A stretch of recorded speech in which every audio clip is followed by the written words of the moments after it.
Lastly, it is about malabsorption syndrome, right?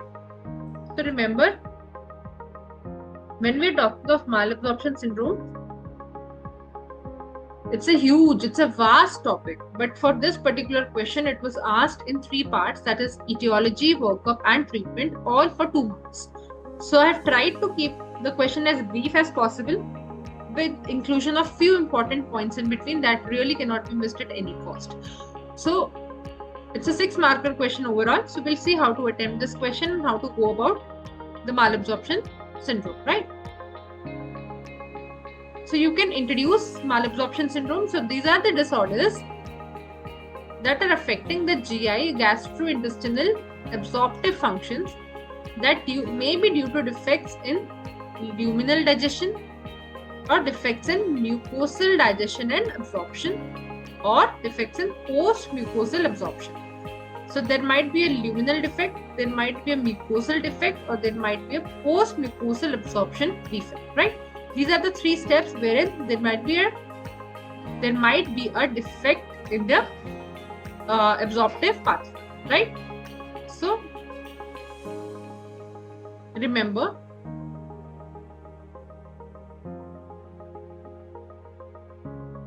when we are talking of when we are talking of the luminal phases, just remember, by luminal phases we mean, before we move on to the actual etiological classification, we need to know a few points. When we are talking of the luminal phases, just remember which all enzymes are important or involved in the digestion process. Those are basically gastric or oral lipases, gastric lipases, or those can be pepsin and bile salts. Pepsin and bile salts. Okay, so based upon these enzymes, they might be absent or deficient. We'll discuss how the classification of malabsorption syndromes has been done.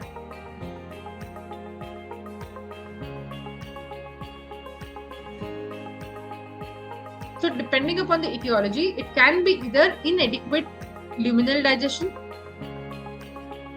Okay, there might be inadequate luminal digestion, or there might be mucosal defect or post-mucosal absorption defect. We'll be discussing in subsequent slides.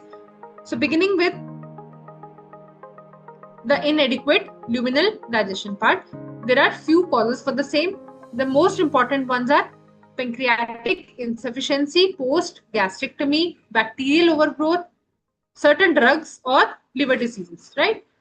So remember, when we're going to discuss about these points, we should be able to describe them briefly. So when we're talking of pancreatic insufficiency, we mean that we're talking of chronic pancreatitis. As the result of chronic pancreatitis, there is reduction in pancreatic enzymes that further leads to development of steatorrhea.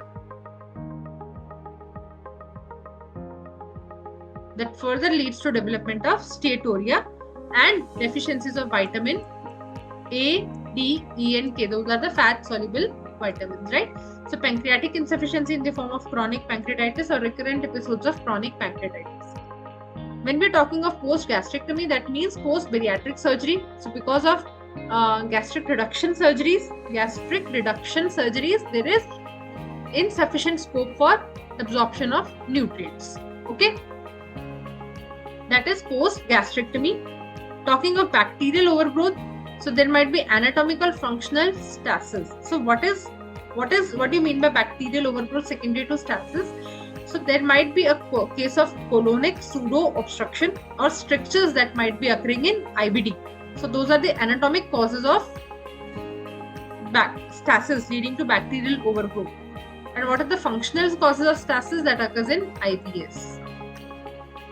Remember, when we are talking of anatomical causes, so there can be colonic pseudo-obstruction, or strictures secondary to IBD. Then there can be certain drugs like orlistat. We know orlistat is a lipase inhibitor.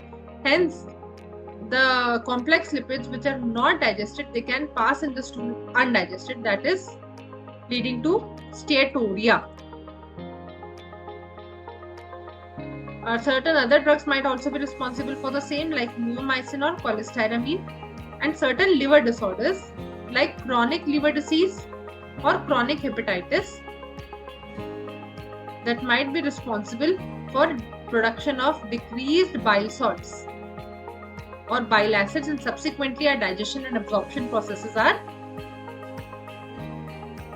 hindered or delayed, leading to malabsorption. Okay, so we would like you to know a few points before we move forward.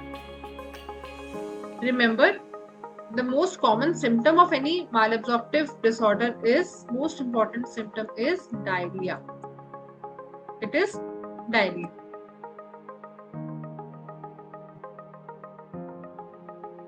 Right? That is the most common symptom associated with malabsorption syndrome. So remember, what is the definition of diarrhea? It is defined as increase in stool volume or consistency. So what is the normal stool volume and what is the normal frequency that you must be aware of? Remember, normally having 1 to 2 bowel movements per day, or 1 bowel movement in 1 week, that is a normal stool frequency. And also the volume or the weight of stool that is less than 200 ml or 200 grams in 24 hours is also considered a normal stool volume. So remember, when you want to describe the symptoms of malabsorption syndrome as diarrhea, you must be able to tell what are the normal stool volumes, normal stool frequency that you must be able to tell, right? And what is exactly steatorrhea?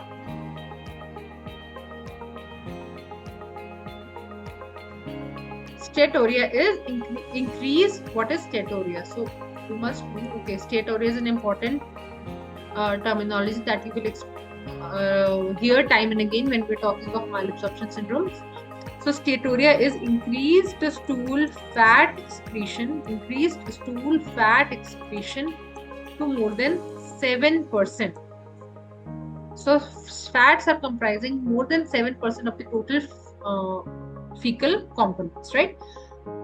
So when we're talking of diarrhea secondary to malabsorption, so remember, diarrhea which is secondary to malabsorption syndrome is precipitated by eating, and it is resolving, or it resolves with fasting. Okay, that is a typical characteristic of diarrhea that is occurring due to malabsorption syndrome.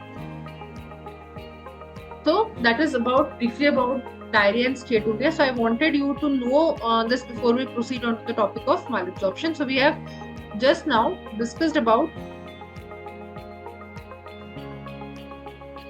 the luminal causes for inadequate digestion. Second, we are going to discuss about the mucosal and post-mucosal causes. So talking of mucosal causes, remember, the most important causes are the genetic ones, wherein there is deficiency of certain enzymes like disaccharidases, A-gamma globulinemia or A-beta lipoproteinemia. So when we are talking of disaccharidase enzyme deficiencies, remember the most common disaccharidase enzyme to be deficient is lactase. The most common enzyme to be deficient is lactase. Remember, deficiency of lactase would result in lactose intolerance. So deficiency of lactase would lead to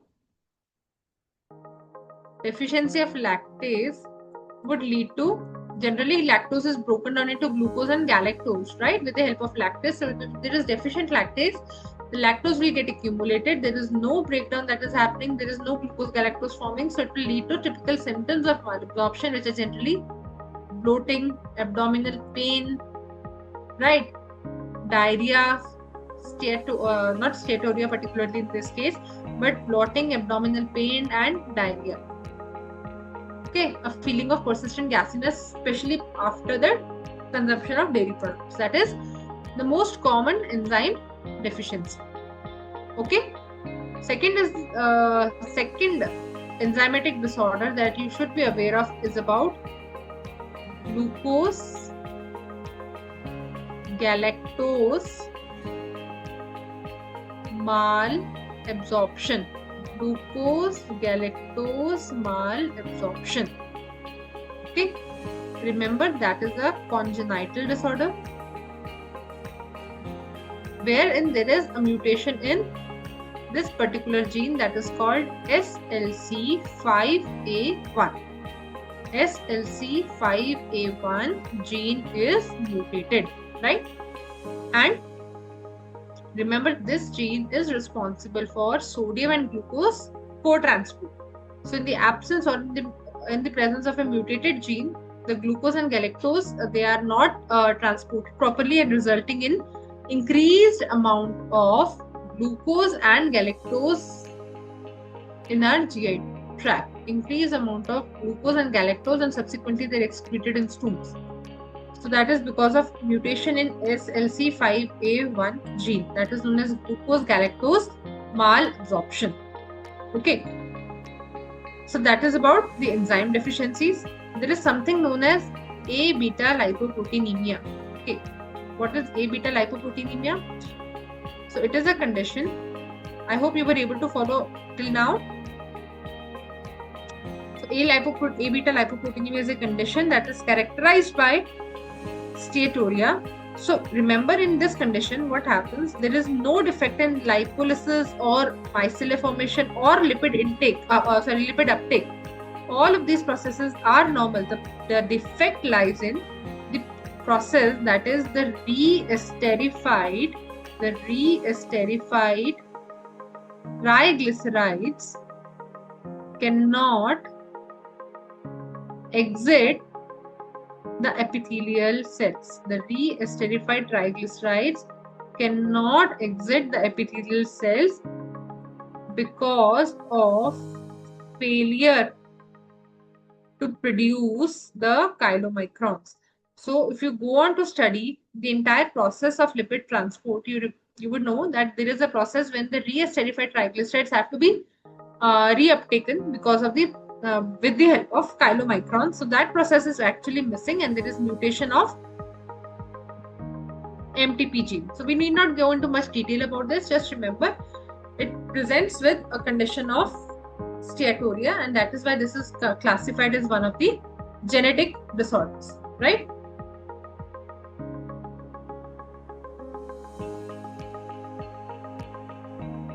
Talking of inflammation or infiltration or infections in the mucosal tract, so that might occur in conditions called like Crohn's disease, celiac disease, Whipple's disease, or tropical screw.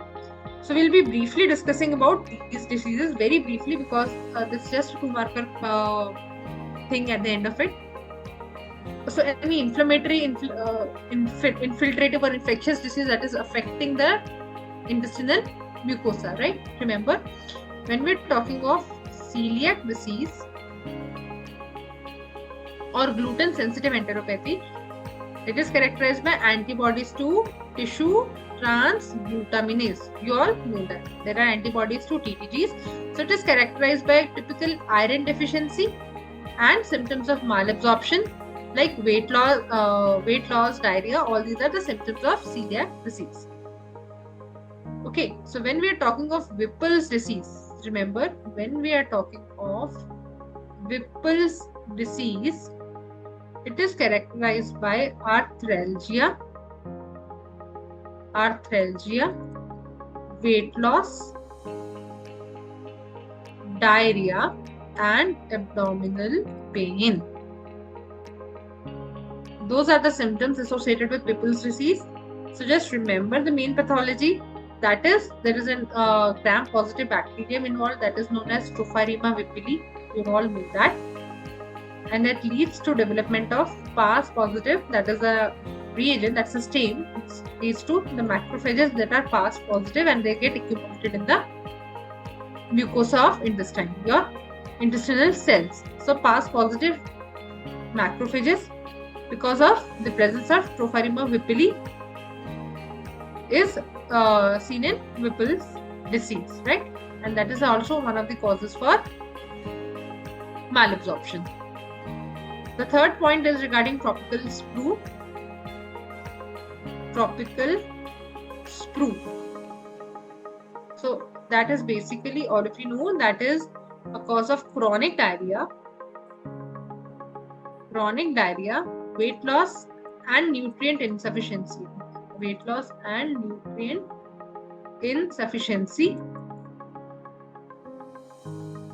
And just remember, although it is idiopathic, but in some cases it is considered to be a post-infectious complication. So patients having history of some gastrointestinal infections in the recent past, they can present with tropical sprue as a result of post-infectious complications. Right? So they can present with malabsorption of two unrelated nutrients as well. Just remember, it occurs as a part of post-infectious complication. Chronic diarrhea, weight loss and nutrient insufficiency are generally present. I hope you were all able to follow this much. And then it is about intestinal resection or bypass. That is the third point when we are talking of mucosal defects in the mucosal levels. So when do we have to resect the intestine or perform a bypass? Extensive removal of small intestine, resulting in a small intestine that is less than 200 centimeter. If less than 200 centimeter of small intestine is remaining, we call it short bowel syndrome. So what are the conditions where we have to resect the small intestine and that results in short bowel syndrome? So that can occur in certain conditions like Crohn's disease, okay, or that can occur in conditions like mesenteric, arterial or venous thrombosis, okay. So arterial or venous thrombosis, wherein some parts of small intestines have to be resected, or there could be conditions where there are strictures or severe inflammatory strictures that can occur in Crohn's disease. So in those cases, intestine has to be resected, and it results in short bowel syndrome where the part of intestine remaining is less than 200 percent. So that can result in severe diarrhea, weight loss and nutrient deficiency. So those are the common ones, right? So that was about the mucosal aspect of malabsorption syndrome. So I hope you were able to follow this. The third part is regarding post-mucosal defects, right? So when we are talking of post-mucosal defect, remember it could be either due to lymphatic obstruction. Okay, the lymph, they're not able to, the lymphatic vessels are not able to carry the re-esterified lipids to the target organs. Okay, or that can occur in cases of lymphoma or lymphangiectasia, or it could be due to certain circulatory disorders like CHF or constrictive pericarditis. That can lead to circulatory disorders. Okay.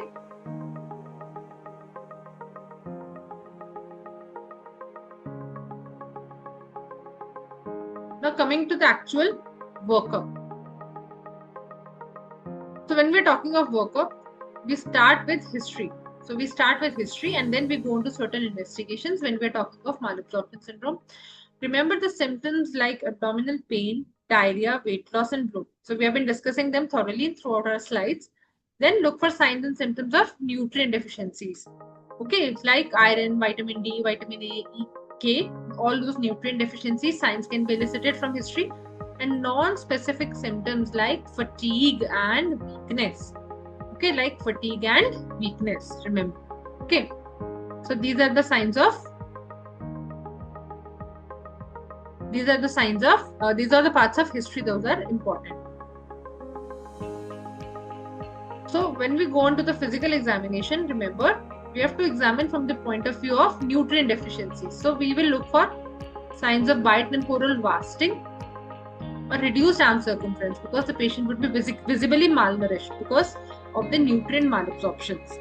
Then there would be signs of iron deficiency, vitamin B12 and folate deficiencies. So we have to look for spooning of nails, that is, look for koilonychia or nail spooning, look for visible pallor, and signs of vitamin B12 and folate deficiencies patients generally report to us as tingling and numbness sensations in the limbs.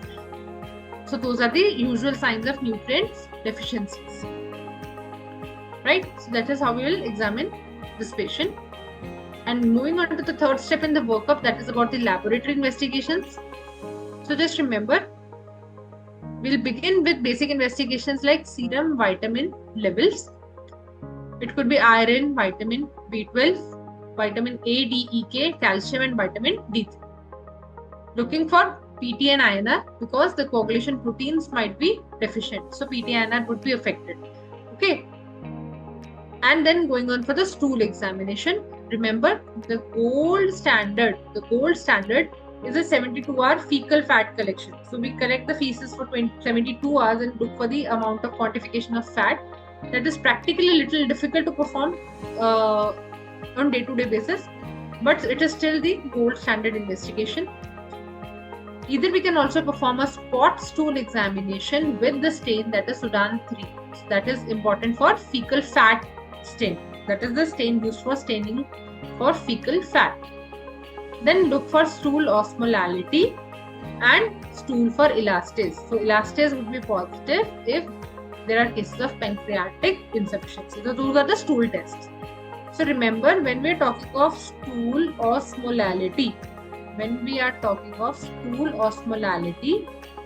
what is the significance? If the stool osmolar gap, so we are not going into much detail about how to calculate the gap and all, but if the gap is more than 50 to 100, that means we are dealing with osmotic kind of diarrhea. If the gap is less than 50, that means we are dealing with secretory kind of diarrhea. So please let me know in the comments what is the difference between osmotic and secretory diarrhea. I would like to know from you. So that is about the stool osmolality. Okay. Then talking of the next test, which is urinary D-xylose test. So abnormal D-xylose test reflects a duodenal or jejunal mucosal disorder. So how is the test performed? Where 25 grams of D-xylose, that is a carbohydrate, is given for ingestion. Okay, it is given for ingestion. And then patient's urine is collected for 5 hours. So abnormal test, 5 hours, not years.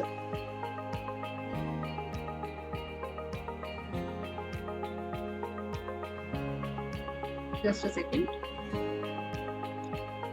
So remember,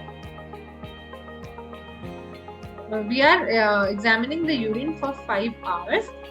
Abnormal test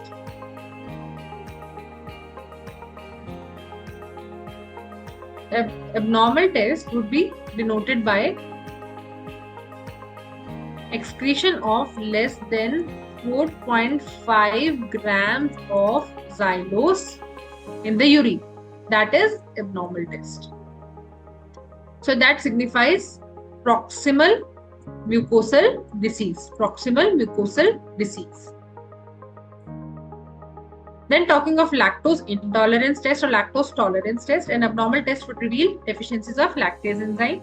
So how is it performed? You should know briefly. That is 50 grams of liquid lactose. Liquid lactose is given to the patient orally.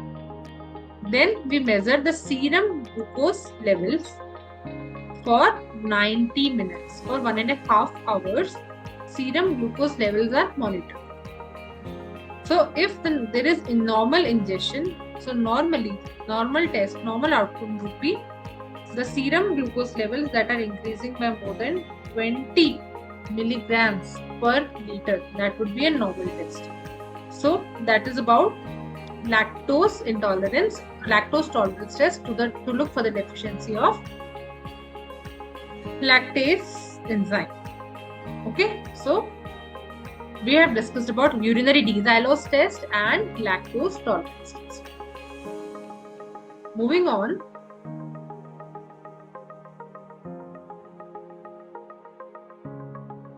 we have certain radiological examinations, like we can perform a small bowel barium study or an MR or CT enterography. These are done to look for evidences of strictures or inflammations. And lastly, endoscopies, upper GI endoscopies, after that followed by biopsy to pick up the proximal intestinal mucosal lesions.